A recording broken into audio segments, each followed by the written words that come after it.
Казан сөйли. Хәерле көн, хөрмәтле радио тыңлаучылар. Кыска хикәяләр дигән циклдан чираттагы тапшыруыбызны башлыйбыз. Хөрмәтле радио тыңлаучылар, хәзер без сезнең игътибарга язучы Марсель Галинең Затлы чыбыркы хуҗасы дигән хикәясен тәкъдим итәбез. Аны сез Ирек Бахман укуында ишетерсез.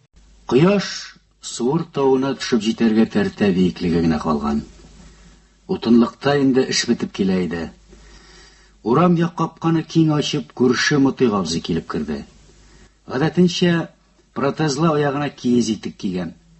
Кәкре башлы шомырт таягына таянып, әкрен генә безгә таба килде дә, исәнлек саулык сорашып бүкән өстенә утырды. Һәм кесәсеннән кайышланып беткән янчыгын чыгарды. Тәмләп кенә тәмәке төрде. Кибет янында дип сүзен башлады ул. Мутый абзыйны тыңлар өчен үзенә бер әзерлек, түземлек кирәк. Бер сүз әйтер дә, ник әйтүенә үкенгәндәй сүзен кире йотып җибәрер. Мәгънәле генә тынып тора-тора җөмләнең икенче яртысына күчәр.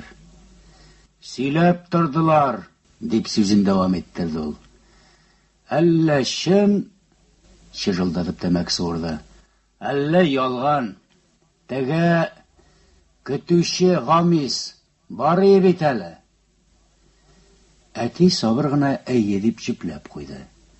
Мин түземем бетеп, я әйт инде җәтрәк дип кычкырып җибәрә яздым. Шул кайткан диләр. Кит аннан. Әти бүкән өстеннән сикереп үк торды. Мине көтелмәгән хәбәр ишеткәндә була торган дулкынлану биләп алды. Хатыны да бар имеш. Кара син аны, дип әти тел шартлатып куйды. Бек чибәр нәрсә ди. Безнеңчә бер авыз сүз белми икән. Менә кеше сүзенә ышан, диде әти.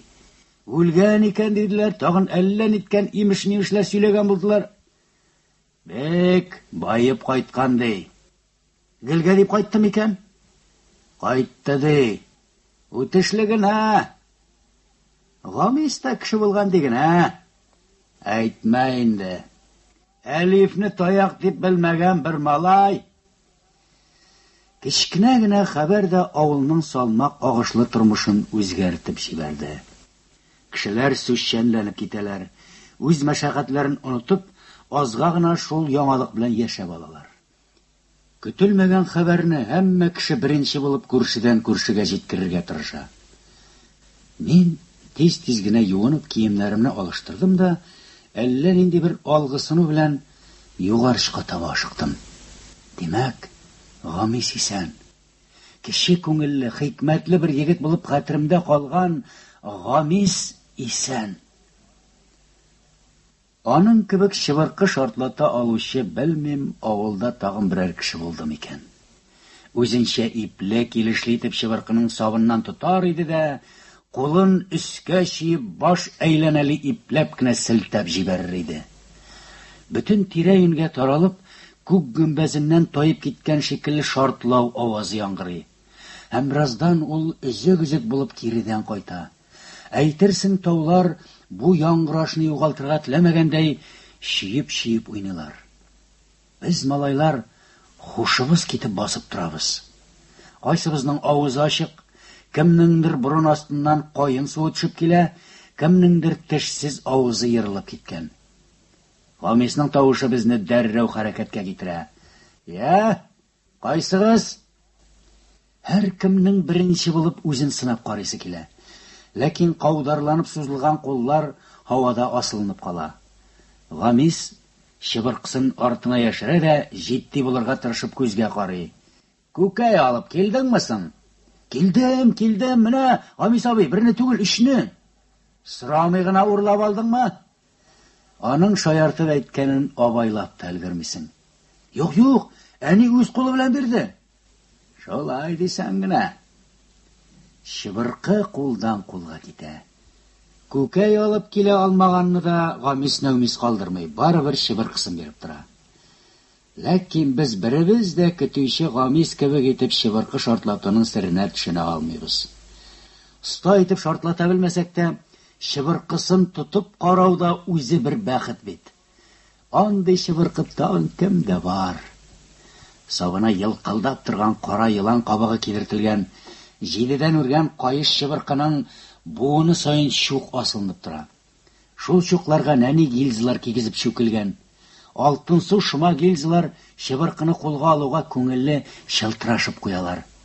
Чынлап та андый затлы шыбыркыны минем бүтән бер кемдә дә күргәнем булмады. Көтүче Гамис шыбыркысын иңенә салса, бу җитмәс бер әкият каһарманына әйләнә. Шундый чакта аның иске ботинкасы, терсәк турлары ямаулы, төсе уңган күлмәге, ямаулы чалбары да өр яңа булып күренә. Авылда аның әтәнисе дә якын туганнары да юк иде бугай. Ул түбәнештә иң кырыйдагы бер карчыкта яши иде.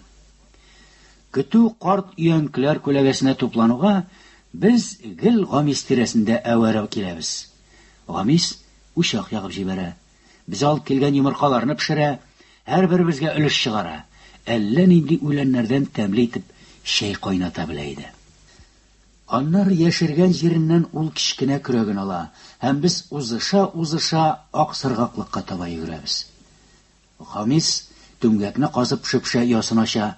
Без усалланып тузынган кортлардан качып читтәрәк ятабыз. Бераздан ул безнең янга килә. Ушында әче бал белән тулы кичкенә шарчыклар.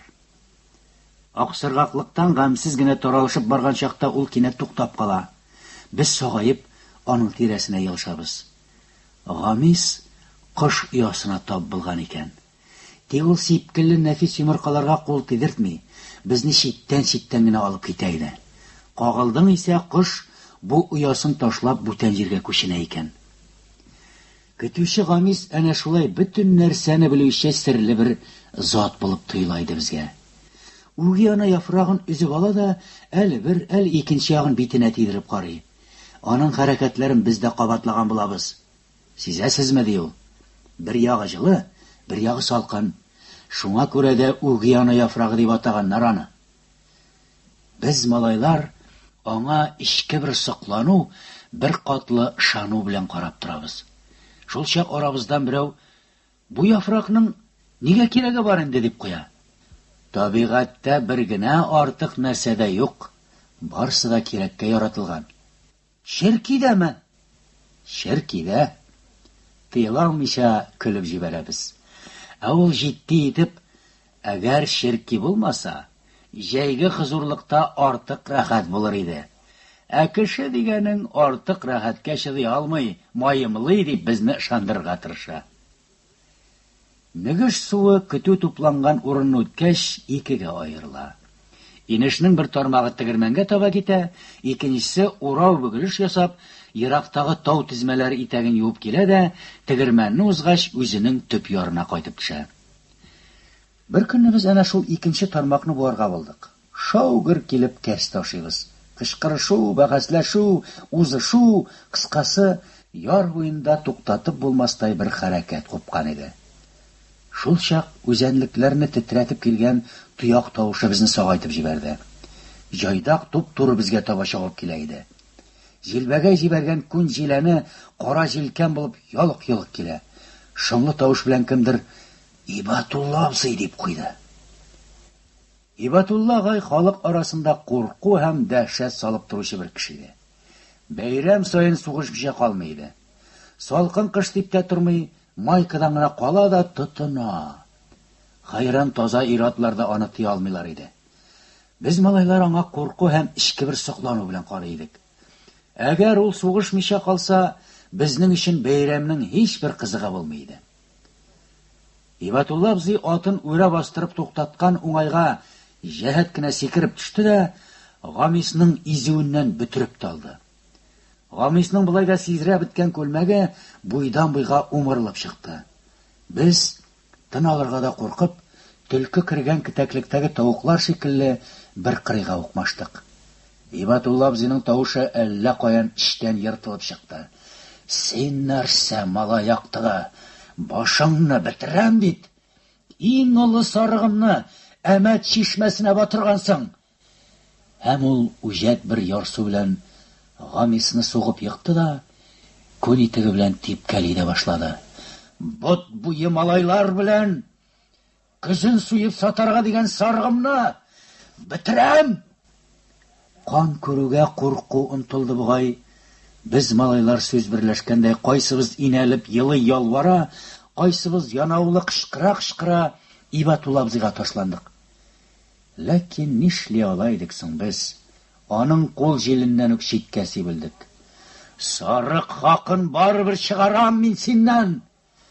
Зәһәр сылдап Ибатулла абзый Гамисны күтәреп җиргә бәрде дә, атына атланып килгән кызулыгы белән чаптырып китеп тә барды. Кинәт көн әллә нишләде. Сүнеп, сүрелеп калгандай булды. Без кепкаларыбыз белән инештән су ташып, Гамисның яраларын юдык. Ул терсәкләренә таянып күтәрелә төште.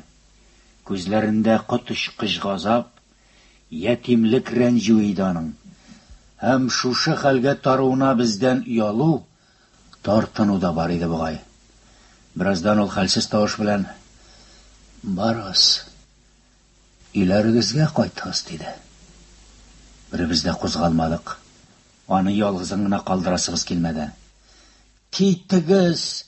дип ачуланып кычкырып җибәргәч, без аптырап әкрен генә чигенә башладык һәм өйләребезгә таралыштык. Бу күңелсез хәбәрне олыларга җиткерергә кирәк иде. Шул көннән соң Гамис бүтән күренмәде. Көтү чиратка салынды. Соңыннан төрле сүзләр булды. Берәүләр больницага салганнар икән диделәр. Икенчеләре кайсыдыр шәһәрдән туганнары кайтып үзләренә торырга алып киткәннәр икән диделәр. Өченчеләре читтә үлгән икән мескен диделәр. Гамисның дөрләп кабынырга торган кызгылт чәче, учлап сибелгән ком бөртекләре шикелле сипкелләнгән йөзе һәм гаҗәп оста үрелгән затлы чыбыркысы гына хәтердә калды. Сизелми дә үтеп киткән 2 дистә ел эчендә инеш ярында ул утырткан таллар шаулап үстеләр. Халык аны Гамис таллыгы дип йөртә башлады. Һәм менә бүген көтелмәгән хәбәр. Гамис исән. Гамис авылга кайтып төшкән. Ширамлы мәйдан уртасына урнашкан кичкенә генә кибеткә килүчеләр кичке сәгатьләрдә аеруча күбәя. Күрергә теләгән кешеңне шуннан гына эзлә. Күңелем сизенгән икән. Гамис та шунда иде. Фетр эшләпә кигән, яхшы костюмнан, плащын бүкләп беләгенә салган. Гади киемле агайлар уртасында купшылыгы күзгә бәрелеп тора. Йөзендәге җирән сипкелләре беленер-беленмәс кенә калган. Барыбер ныклап карасаң, элеккеге Гамисны төсмерләп була. Гәүдәсе авыл кешеләренә ят торышта, гадәттән тыш төс, башын артка чигеп-чигеп сөйләшә. Күзләрендә элеккеге моң юк. Әллә нинди салкынча үтәли караш. Әлбәттә, ул мине танымады. Әтинең исемен сорап кына кем булуымны чамалады. Ширамгә чүмәшеп утырган авыл агайлары кинәнеп гәпләшәләр иде. "Да, кеше булып кайткансың, Гамисенем. Молодец! Шахтада эшлим дисең инде, ә? Безнең братлар анда хәтсез бугай. Кайда хәтәр, анда татар инде."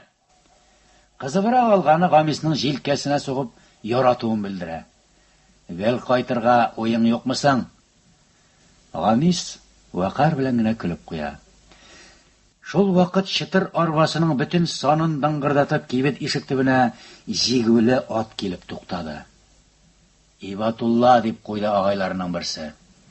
Ибатулла агай дилбегәсен үрәчәгә урап, өчен арбага ташлады да безгә таба килә башлады. Аның исемен ишетүгә үк Гамисның яңаклары тимгел-тимгел агарып чыкты. Шүгәләгән җиреннән торып басты. Агайларның да кайберләре кунакка хөрмәт йөзеннән теш шартлатып күтәрелделәр. Гамисның күзләрендә нәфрәт уты күреп, "Мин бәләкәй чакта әнине җылатып, актык бузауны алып чыгып киткән идең бит син, имансыз", дип егет җиләннәренең элеккеге налог агентын кыйнаганы хәтеремдә калганга күрә, эшләр тирәнгәрәк китмәсен дип, мин дә төркемнең уртасынарак тартылдым.